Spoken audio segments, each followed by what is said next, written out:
magandang araw mga kasari-sari. Ito na naman ang inyong palawenyang tindera, si Ate Tintin. At for today's video, sasagutin ko lang ang katanungan ni Ma'am Queen. Ate Tin, hindi ba daw ako kinukulit ng mga babait? Yung tumatakbo-takbo dito na maliliit. Problema mo ba yan, Sisi? Abay, problema ko rin yan. Pero sa ngayon ay hindi na masyado mga kasari.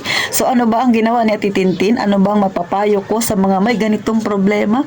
Sa totoo lang, dati ko na itong nasagot mga kasari. Pero dahil medyo matagal na yun nung aking na-topic ito, ay syempre, i-refresh natin mga kasari. Dahil alam ko, maraming mga kasari natin ang ganito rin ang problema nila. Pero bago tayo mag-umpisa, abay, mag-subscribe ka na sa akin. Pindutin mo ang like button na yan, please lang, ha? Mga kasari, i-like nyo na itong video ni Ate Tintin. Nakisuyo na. At pakishare na rin kung hindi kayo busy. At umpisahan na natin ang mainit-init at real talk nating chismis. Alam niyo mga kasari, daga, langgam, so yan talaga yung pinaka-problema ng isang may tindahan, lalo na kung marami kang paninda. Pero number one dyan mga kasari, kung ikaw ay ganyan yung tindahan mo, medyo may kalakihan, at kahit na medyo may kaliitan, yan talaga yung nagiging problema. Number one dyan na pwede mong gawin para mawala yung mga ganyan, mag-alaga ka ng pusa. Yung pusang masipag manghuli. Kasi dalawang klase ang pusa, may tamad at saka masipag. Piliin mo yung masipag. So yun ang yung mag-alaga ka ng pusa mga kasari. Kasi ay nauubos talaga nila yung mga ganyang kaliliit na bubuit. Pero si Ate Tintin, hindi ako nag-aalaga kasi mga debote ko nasa gilid lang, baka maghabulan sila, mga basag ang mga ano ko, mga mantika ko, mahal na pa naman yung isang bote, kaya yan ang ayaw kong mag-alaga ng pusa. Bagamat medyo mahilig ako sa pusa, pero dahil nga yung mga paninda ko, mga debote ko ay nakapatong lang sa gilid. So iyan, isa yan sa iniiwasan ko mga kasari. Number 2 na pwede mong gawin sa yung tindahan, maging malinis ka, magwalis-walis, laging magpunas, at syempre alamin mo rin kung saan yung mga lugar na pwedeng daanan ng bubuit. Kasi katulad sa akin mga kasari, napansin ko doon sa may kusina ko banda, doon pala sila dumadaan, tumatawid siya sabi ko, saan ba dumadaan yung maliit na bubuit ha? Kasi dito sa harapan ay wala naman. So minsan may isa or dalawa yan na naghahabulan dito na bubuit, ganun lang naman. Napansin ko doon sila sa may kusina ko dumadaan, so may mga butas-butas doon na maliliit, yung design ng hollow blocks. So ang ginawa na Tintin, tinakpan ko yun ng screen. Oh, di ba may nabibiling kulay green na pantakip na screen? May mga butas na maliliit. So, yun ang ginawa ko. So, may hangin pa rin nakakapasok, kaya lang hindi na nila mapapasukan yun kasi sobrang liit talaga ng mga butas-butas na yun mga kasari. So, wala na siyang paraan kung saan pa siya pupunta, saan siya dadaan papunta ng tindahan ko. So, pwede niya yung gawin. Dapat alamin kung saan yung dinadaanan talaga ng mga bubit. Next, syempre mga kasari, yung mga paninda ninyo na madali niyang butasin, mga kape, mga biskwit na yan, itaas ninyo. O kaya, kung hindi nyo naman kayang itaas, pagkagabi, ilagay nyo sa isang lagayan, yung may takip na hindi nila mabuksan. Pero sa totoo lang, no, nakakapagod. Kasi ako gawain ko rin yan. Lalo na yung mga noodles natin. Sa akin, naka-display lang dito sa gilid. Pagkagabi, ay nilalagay ko ulit sa box. Tapos, may takip siya. So, hindi na siya mapapasok ng bubuit. Pero, yung magiging problema mo naman dyan, mga kasari, ay syempre yung mga langgam naman. Kaya sa Tintin, yung aking namang ginagawa sa mga langgam na yan, bumili ako ng baygon na chok.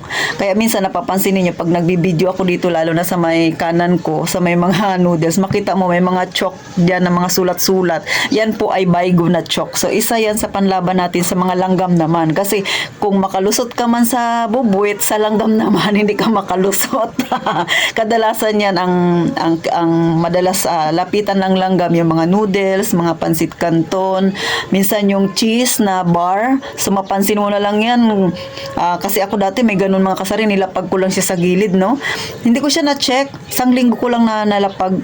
Then nung may bumili na customer, binalik sa akin kasi ang dami na palang langgam sa loob, mga kagat-kagat na Indian cheese pa naman yung binira nila. Ay napakamahal ng Indian cheese, sus Mariusip talaga. So ganun mga kasari, kailangan tayo mga may tindahan ay magdoble ingat tayo, lalo na kung ganyan ganyan yung ating magiging kalaban. Yung mga mababait. Sa totoo lang, binubutasan lang nila yan pero hindi naman nila kinakain talaga mga kasari. Next, syempre, sa titintin, maliban pa dyan na magsipag kang ilagay sa mga lagayan na may mga takip para hindi nila mabuksan. Isa rin sa ginawa ko mga kasari kasi pag wala na yan silang makain, ang sunod nila yan na hahagilapin yung mga paninda na pwede nilang butasan din. Katulad sa akin yung gamot. So, ito pakita ko lang. Ito yung dati kong lagayan ng gamot. Ayan, malinis na siya kasi nilinisan ko na. Ito, yan siya. Tapos may nilalagyan ko lang ng pangalan. Pero ngayon mga kasari ay iba na yung aking lagayan ng gamot. So, kanina ko lang siya natapos. Kanina lang din binigay sa akin ng delivery yung aking bagong lagayan ng gamot mga kasari. Bakit pati lagayan ng gamot binago ko?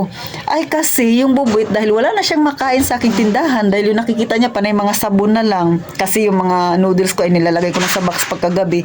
Ang binira niya na naman yung gamot. Namili pa talaga siya, yung mamahalin pa talaga yung pinili niya, mga Cremiles, mga Alaksan. So, may bumili sa akin ng gamot nung umalis na, siguro mga 10 minutes bumalik. Sabi niya, ate, ibalik ko tong gamot, baka pwedeng palitan.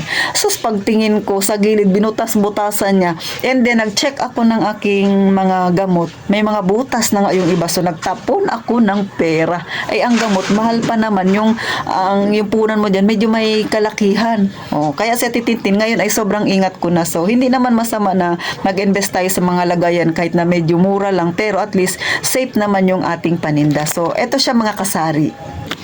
So, ayan, 3 ito. So, katatapos ko lang nito mga kasari, no, ayan siya. Ayan.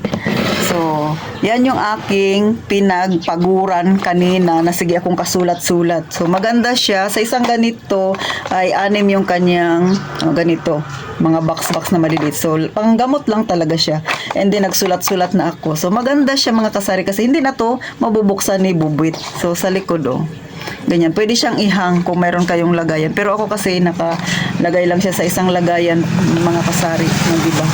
So, kayo, kung gusto ninyo, sa ano ko lang din to nabili mga kasari sa may Lazada. So, 3 yung aking binili. Saktong-sakto lang siya sa mga gamot. Sa isang ganito, 2 gamot ang pwede ninyong ilagay. Pero pagka marami yung gamot, katulad nito, marami siya. Ito sa taas, yan. So, isa lang yung nilalagay ko.